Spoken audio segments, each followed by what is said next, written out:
încercări odată am obosit, de prieteni, de rude am fost prigonit. Doamne, de multe ori o sunt lovit. Încercările și ispitele m-au coborât, mă simt ca o frunză purtată de vânt. Doamne, cu Tine nu mai sunt învrânt. Tu ștergi lacrimile, Tu știi toate durerile, suspinele ce le plâng eu în ascuns și-s multe lacrimi de Tu ștergi lacrimile, Tu știi toate durerile, suspinele ce le plâng eu în ascuns și-s multe lacrimi de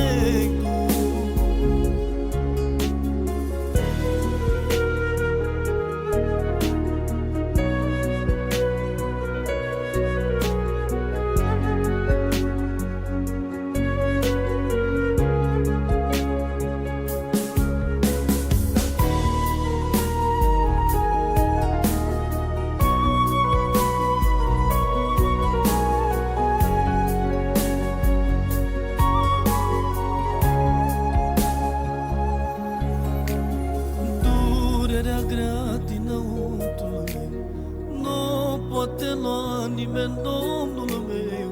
Doar Tu îmi cunoști sufletul meu,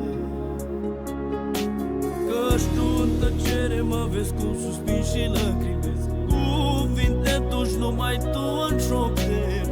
Doamne, mângâietorul meu Tu ești.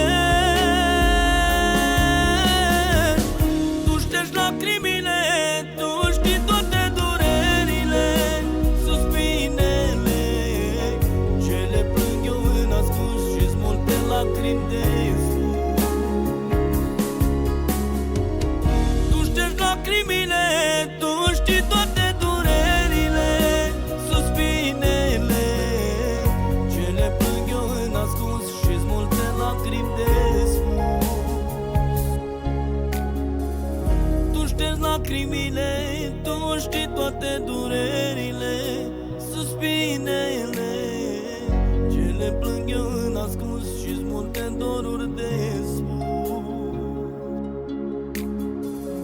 Tu ștergi lacrimile, Tu știi toate durerile, suspinele ce le plâng eu în ascuns și multe lacrimi de